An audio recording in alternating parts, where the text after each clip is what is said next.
কেন এই সূরার কথা বলতে গিয়ে আল্লাহ পছন্দ করেছেন? সূরাটি খুবই গুরুত্বপূর্ণ, খুবই গুরুত্বপূর্ণ, খুবই তাৎপর্যপূর্ণ। আয়াত মাত্র 3টি, কিন্তু 3টি আয়াতের তাৎপর্য আকাশচুম্বী।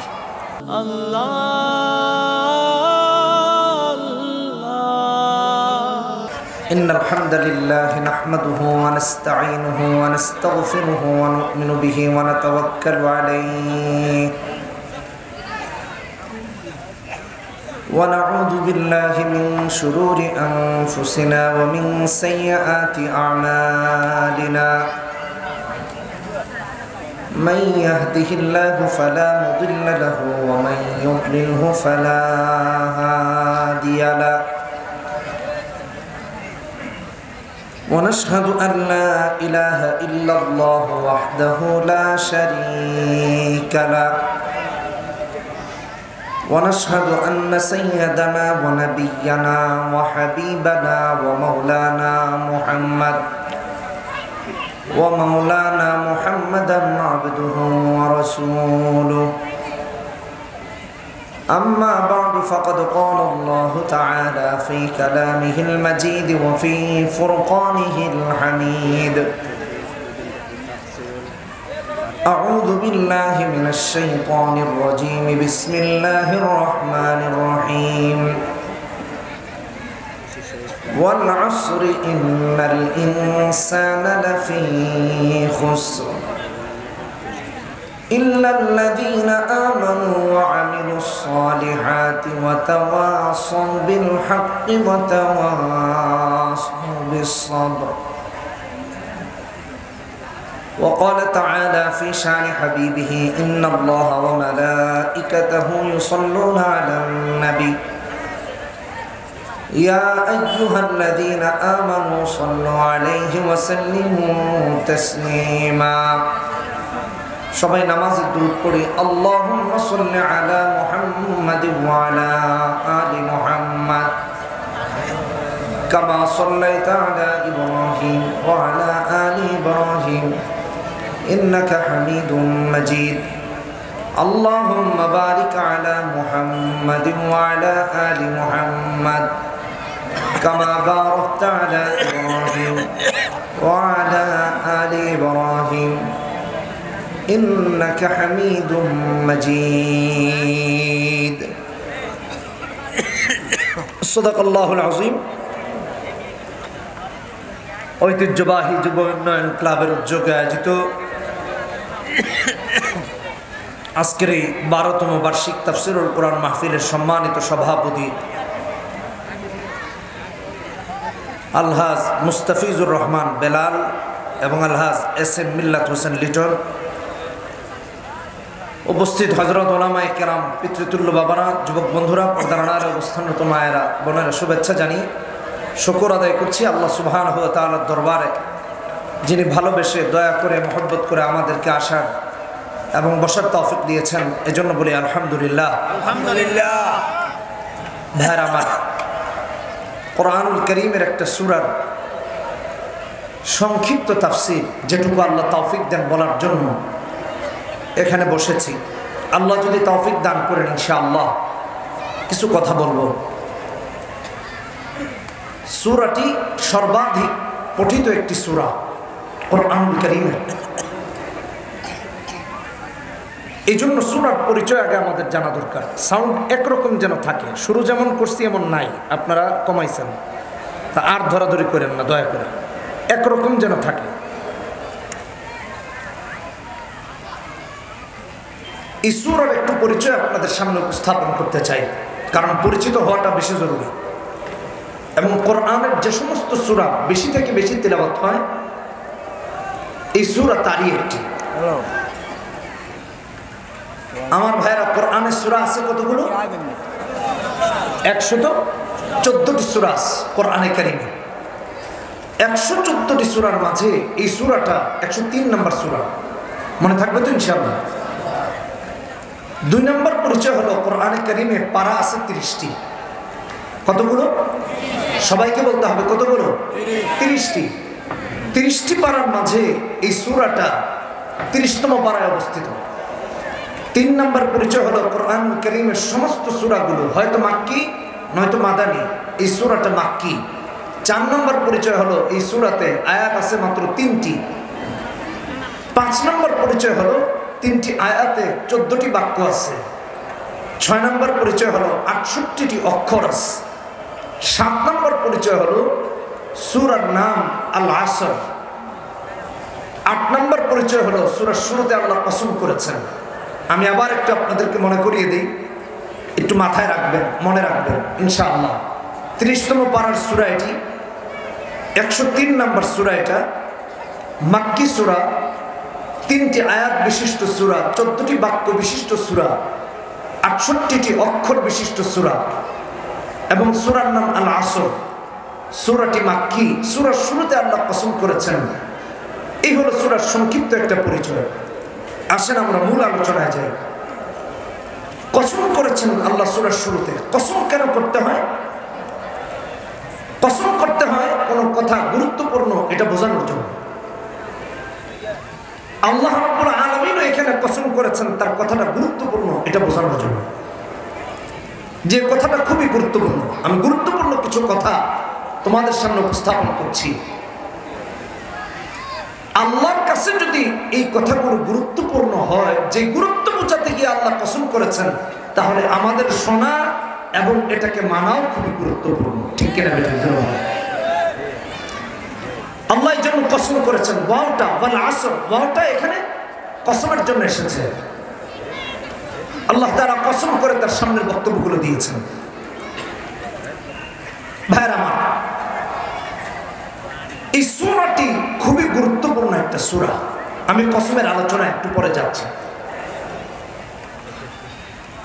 কেন এই সূরার কথা বলতে গিয়ে আল্লাহ কসম করেছেন? সূরাটি খুবই গুরুত্বপূর্ণ, খুবই গুরুত্বপূর্ণ, খুবই তাৎপর্যপূর্ণ। আয়াত মাত্র 3টি, কিন্তু 3টি আয়াতের তাৎপর্য আকাশচুম্বী, আকাশচুম্বী তাৎপর্য। এজন্য আল্লাহ তাআলা কসম করেছেন।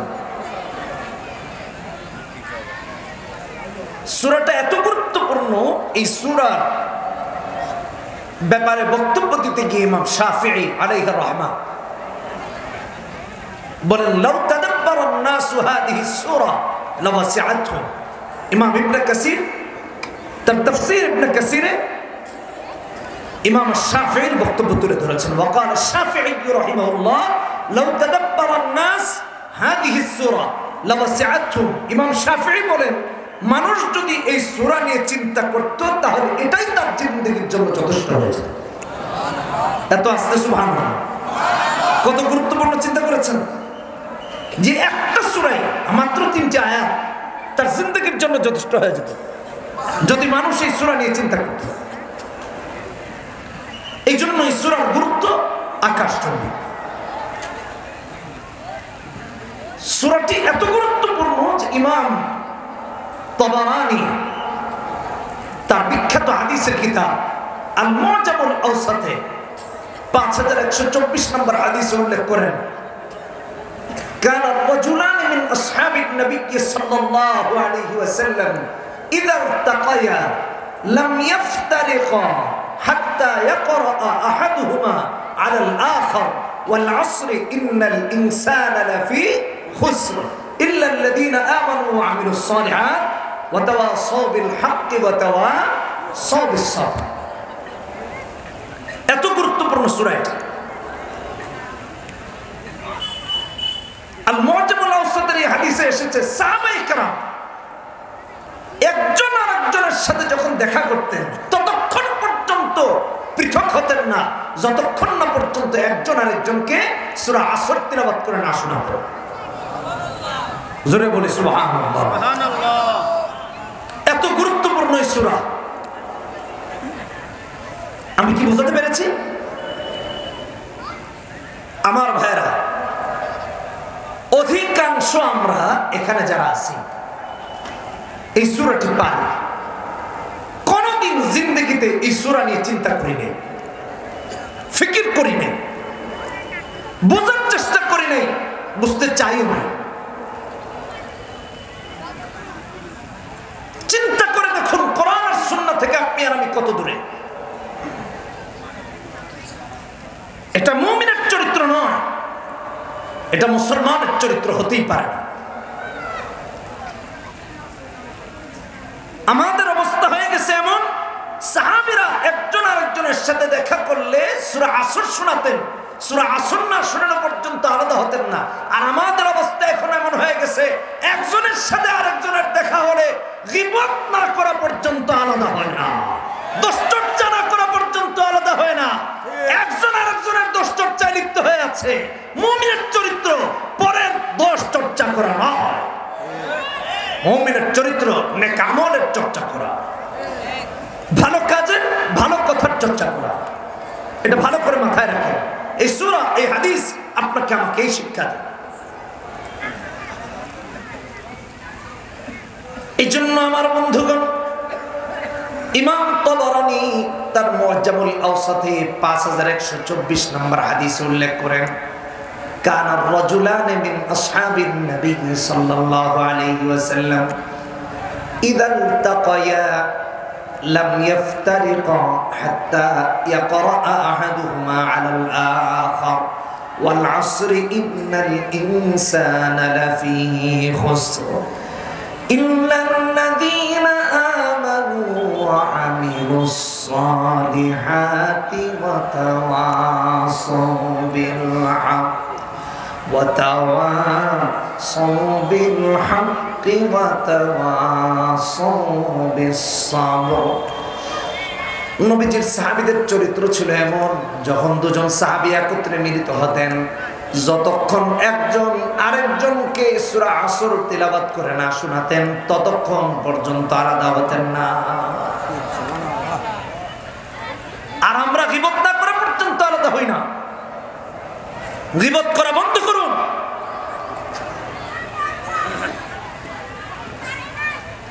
এখন তো এর পরিণাম আরো ভয়াবহ হয়ে গেছে। ব্যক্তিগতভাবে অথবা আড়ালে, ইনডোরে গীবত করে করে এখন আউটডোরে গীবত করা শুরু হয়ে গেছে। একজন আরেকজনের ইজ্জত কিভাবে তলানিতে নিয়ে যাবে সেই চিন্তায় পেরেশান। এই সমস্ত কাজ মুসলমানের হওয়া দূরের কথা, কোন দায়িত্ব হতেই পারে না। দায়ীকে সবর করতে হবে, দায়ীকে ধৈর্যশীল হতে হবে, জবানের ব্যাপারে নিয়ন্ত্রণ রাখা লাগবে। যা মুখে আসে তাই বলা যাবে না, এমন বক্তব্য দেওয়া যাবে না যাতে করে জাতি বিভ্রান্ত হয়। কি শুরু করেছি আমরা? এসব তামাশা বন্ধ করুন।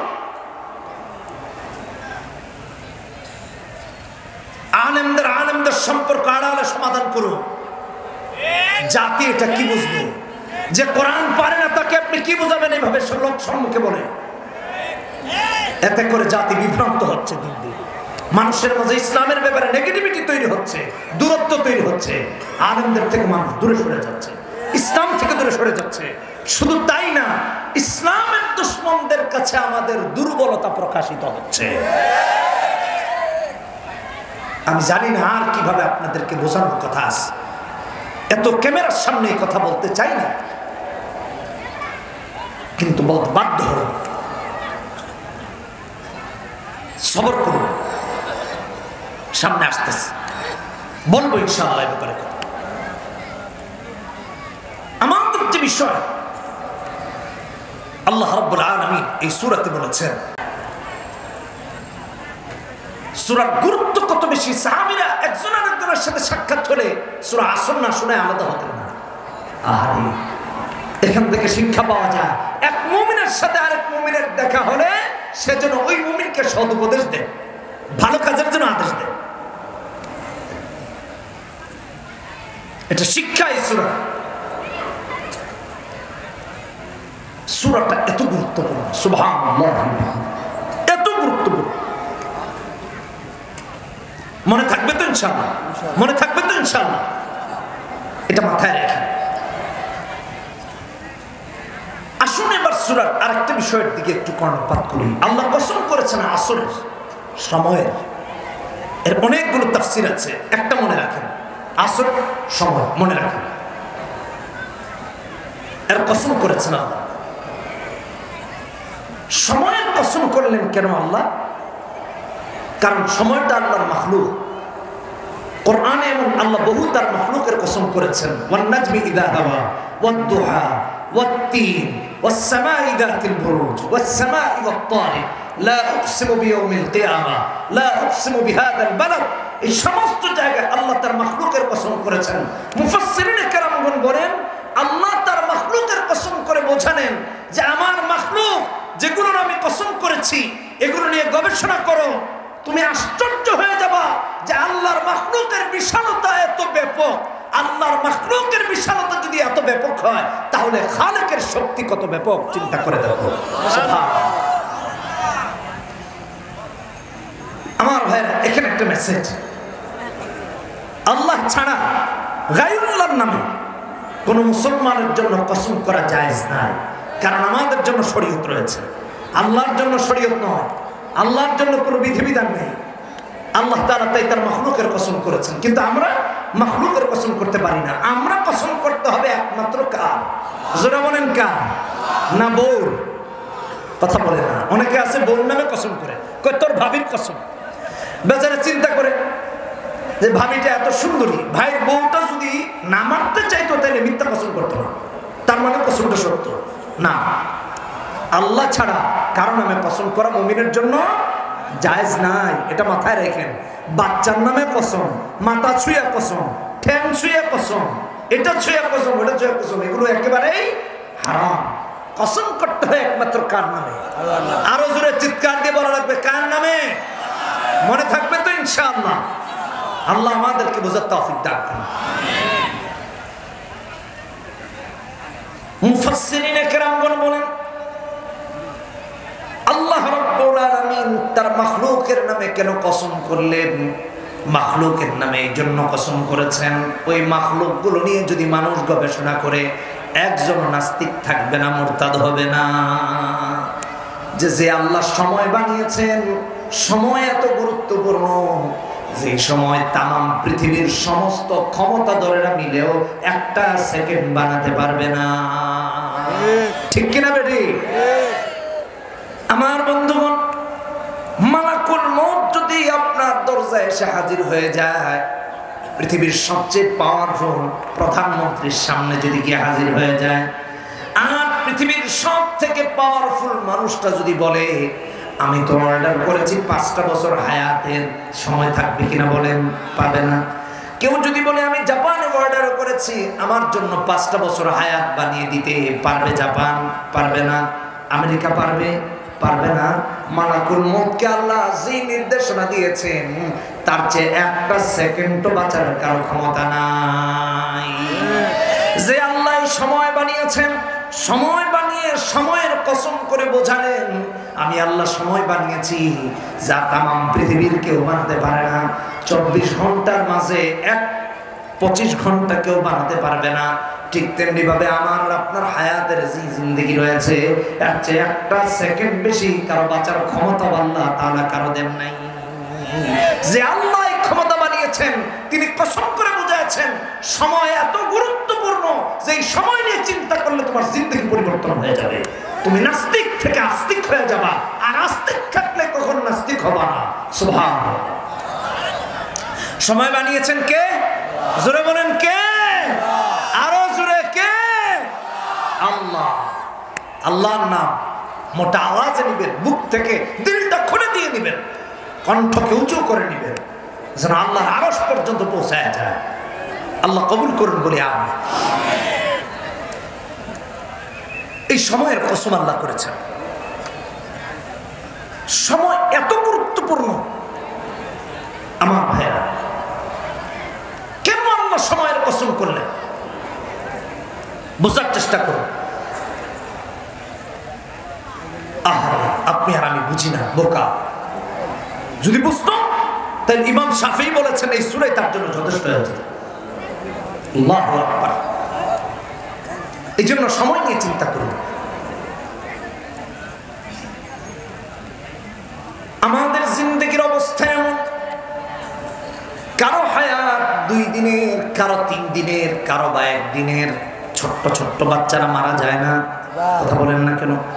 মাত্র জন্মগ্রহণ করেছে মারা গেছে, মায়ের পেটেও মারা যায়, দুনিয়ার আলো বাতাস পায় না। কারো হায়াত একদিন, কারো 10 দিন, কারো বা কম, কারো বা বেশি, কারো 10 বছর, কারো 20 বছর, কারো 50-60 বছর। সময় এমন একটা জিনিস, সময় এত গুরুত্বপূর্ণ। সময় হলো একটা মানুষের মূলধন, একটা মানুষের পুঁজি। একটা মানুষ 50 বছর, 60 বছর, 70 বছর যে বাঁচে, এই 50, 60, 70 বছর হলো তার পুঁজি।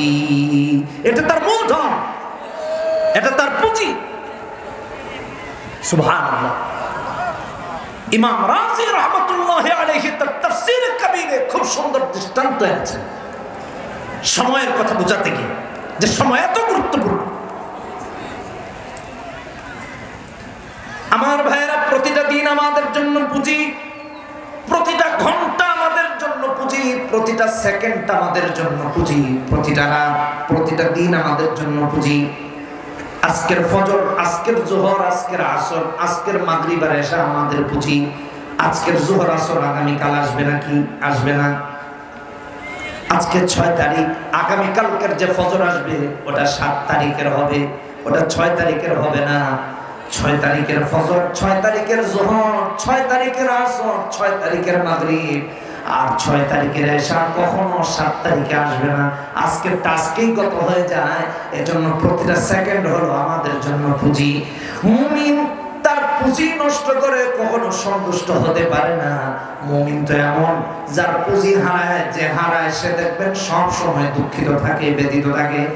কারো যদি 1 লক্ষ টাকা ইনভেস্ট থাকে, মূলধন থাকে, পুঁজি থাকে, ব্যবসা করতে গিয়ে যদি 5,000 লস হয়ে যায়, মনটা খারাপ হয়ে যায় কিনা বলেন? মনটা খারাপ হয়ে যায় না? যায়। আবার যদি 5,000 লাভ হয়ে 1,05,000 পরিণত হয়, মনটা খুশি হয়ে যায়। তাহলে ব্যবসা, আপনার আমার মূলধন যদি ক্ষতিগ্রস্ত হয়, আমরা অসন্তুষ্ট হই। আমার ভাইরা, আপনার আমার জিন্দেগির প্রতিটা মুহূর্ত হলো পুঁজি। মুমিনের যদি সময় নষ্ট হয়, মুমিন কখনো আনন্দিত হতে পারে না। সময় নষ্ট করে মুমিন খুশি হতে পারে না। 1 লক্ষ টাকা পুঁজি থেকে 5,000 লস হলে অসন্তুষ্ট হয়। আমার জিজ্ঞাসা, আপনার আমার হায়াতের জিন্দেগি 50 বছর, 60 বছরের 5 বছর চলে গেলে হ্যাপি বার্থডে টু ইউ বলে বলে কেক কেটে আনন্দ আর উৎফুল্ল কিভাবে করেন? এটা মুসলমানের চরিত্র আর সংস্কৃতি নয়, এটা ইহুদি নাসারাদের সংস্কৃতি। প্রথম কথা। দ্বিতীয় কথা, বুদ্ধিমান মানুষের তো এটা হতেই পারে না। 50 বছর তার হায়াত, 50 বছর থেকে 5 বছর চলে গেলে তার তো আরো কষ্ট পাওয়ার কথা, যে আমার 5টা বছর চলে গেছে, কাদার কথা, মৃত্যুর কাছাকাছি হয়ে গেছি আমি। আগে ছিলাম মৃত্যু থেকে 50 বছর দূরত্বে, এখন আছি 45 বছর দূরত্বে। এই বুঝ আপনার আমার আপনার নাই? কত বোকা আপনি! আমার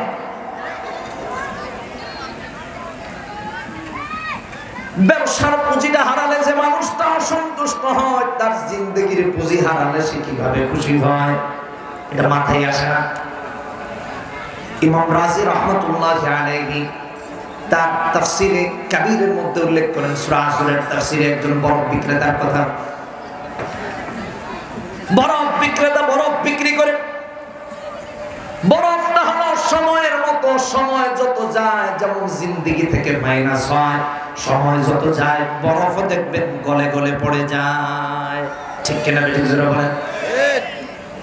একজন বরফ বিক্রেতা বরফ নিয়ে নিয়ে বলতেছে, ইরহামু মাইয়াদু বরাকসুমারিহি, ইরহামু মাইয়াদু বরাকসুমারিহি।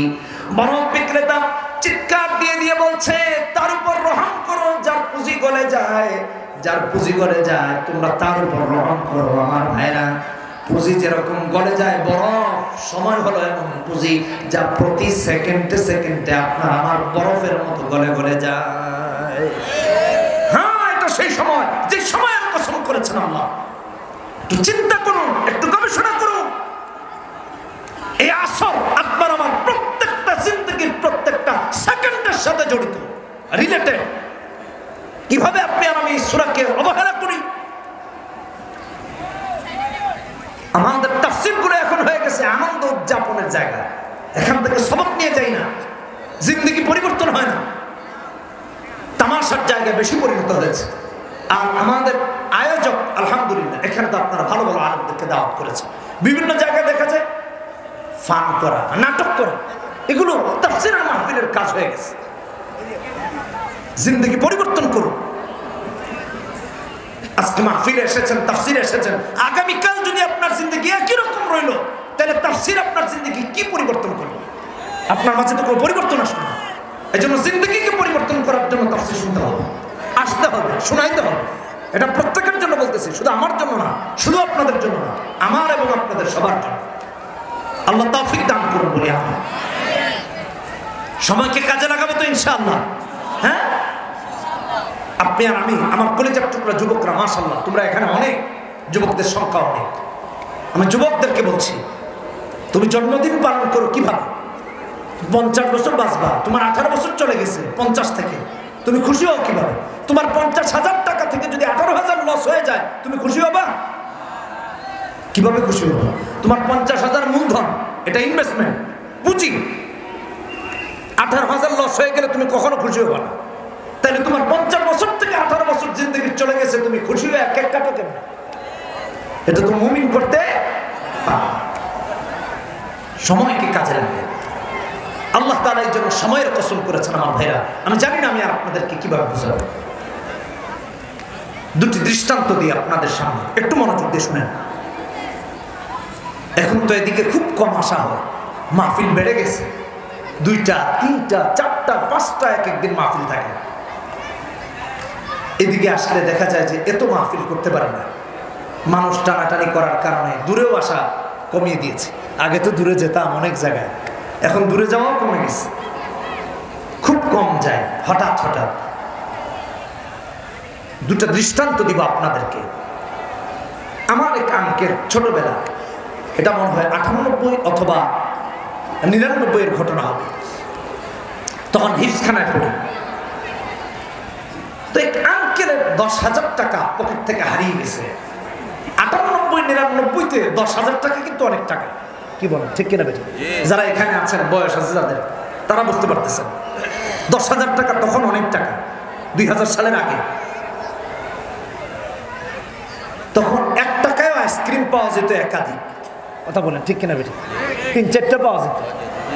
আর এখন তো সুবহানাল্লাহ 1 টাকার চেহারাই খুঁজে পাওয়া যায়। বাস্তবতা এমন হয়ে গেছে। তো এক আঙ্কেল 10,000 টাকা পকেট থেকে হারিয়ে ফেলেছেন। মসজিদে গিয়ে মাথায় পানি ঢালতেছেন, কলের মধ্যে পানি ঢালতেছেন মসজিদে, মাথা গরম হয়ে গেছে, 10,000 হারিয়ে।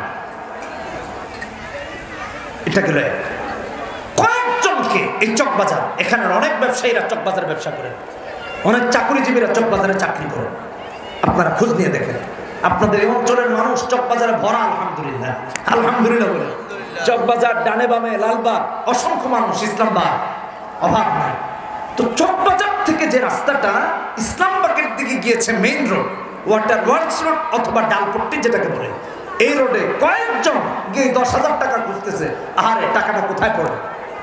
খুঁজে খুঁজে আর পায় না, টাকা হারিয়ে বেচারা বেকুল হয়ে গেছে। কয়েকদিন আগের কথা বলি, আমার কাঙ্কেল, আমার বাবার বন্ধু মানুষ, বেচারা বড় ব্যবসায়ী,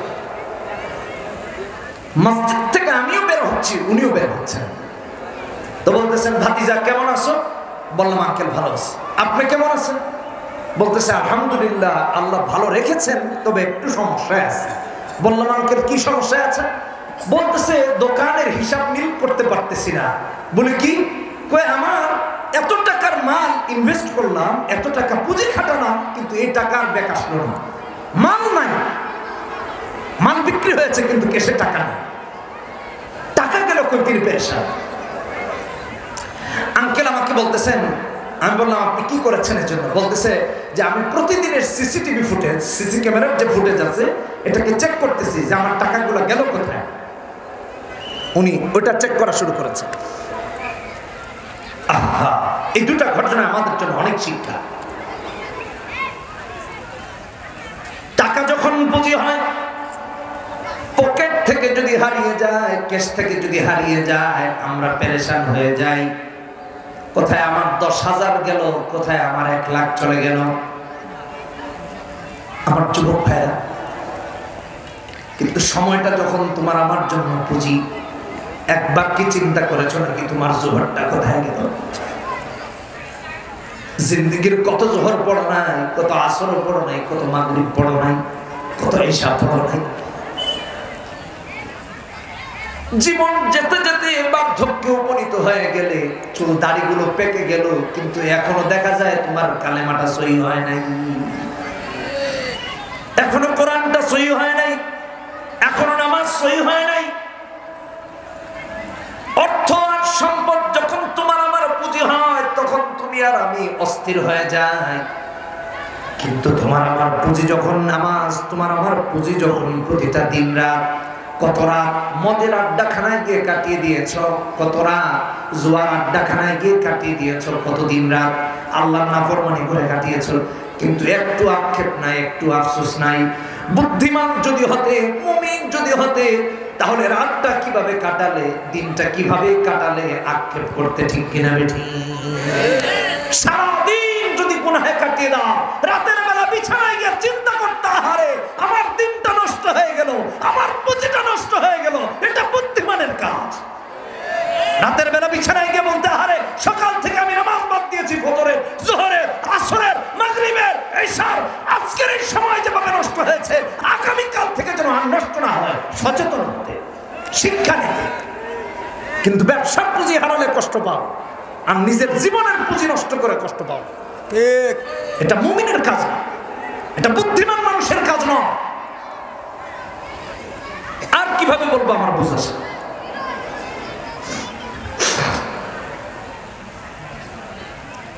এই জন্য যুবক ভাইয়েরা আমার,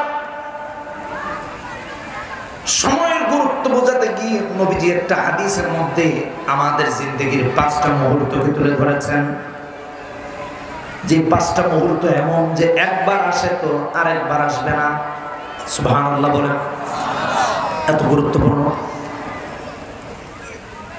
মুস্তাদরাকে হাকিমের হাদিস, 8082 নম্বর হাদিস। নবীজি বলতে গিয়ে বলেন, ইগতানিম খামসান ক্বাবলা খামসিন, 5টা জিনিসকে 5টা জিনিসের আগে গনিমত মনে করো। 1 নাম্বার শাবাবাকা ক্বাবলা হারামিক, 2 নাম্বার ওয়াসিহাতাকা ক্বাবলা সাকামিক, 3 নাম্বার ওয়াগিনাকা ক্বাবলা ফাকরিক, 4 নাম্বার হলো ওয়া ফারাগাকা ক্বাবলা শুগলিক, 5 নাম্বার হলো হায়াতাকা ক্বাবলা মাউতিক। এই 5টা জিনিস এমন, 5টা জিনিসকে 5টা জিনিসের আগে গনিমত মনে করতে নবীজি বলেছেন। কারণ হলো আমার ভাইরা, 1 নাম্বার যৌবনকে বার্ধক্যের আগে নবীজি গনিমত মনে করতে বলেছেন। যৌবনটা এমন যার একবার চলে যায় জিন্দেগিতে কখনো আর ফিরে আসে না, ঠিক কিনা বেঠিক জোরে বলেন? আমার কলিজার টুকরা যুবকেরা, তোমাদের অবস্থা তো এমন, জীবনের যৌবন যখন আসে তুমি অহংকারী হয়ে ওঠো, দম্ভ করো, মানুষের সাথে জুলুম করো। এটা মুমিন করতে পারে না। আমার ভাইরা, আজকের নিউজ দেখেছেন কিনা আপনারা? সময় টিভির নিউজ আপনারা দেখেছেন কিনা জানি না, দেখেন। অনেকগুলো যুবক ছেলেদেরকে, কিশোরদেরকে প্রশাসন গ্রেফতার করেছে। আজকের নিউজ, এরা মানুষের সাথে খুন খারাপিতে জড়িত, গুন্ডামিতে জড়িত, সন্ত্রাসী কর্মকাণ্ডে জড়িত। মুমিন কখনো এমন করতে পারে না। মুমিনের যৌবনটা মুমিন কাজে লাগায়। কারণ হলো যৌবন যত চলে যাবে আর কোনোদিন সে যৌবন ফিরে আসবে না। যুবকরা শোনো, কিশোর গ্যাং তৈরি করে, কিশোর গ্যাং করে কি করে জানেন? অমুক বাজারে চাঁদাবাজি, অমুক দোকানে চাঁদাবাজি, অমুক জায়গায় আড্ডাখানায় মারামারি, অমুক জায়গায় জুয়ারি। কথা বলেন ঠিক কিনা বেঠিক? এই সমস্ত কিশোর গ্যাংকে প্রতিরোধ করতে হবে। বাবাদেরকে বলতেছি, মাদেরকে বলতেছি, আপনার ছেলেটা কৈশোরে কোথায় যাচ্ছে, কার সাথে চলছে, আপনি নজরদারি রাখুন, নয়তো এই ছেলে আগামীকালকে আপনার গলায় ছুরি ধরবে, তার বাবার গলায় ছুরি ধরবে।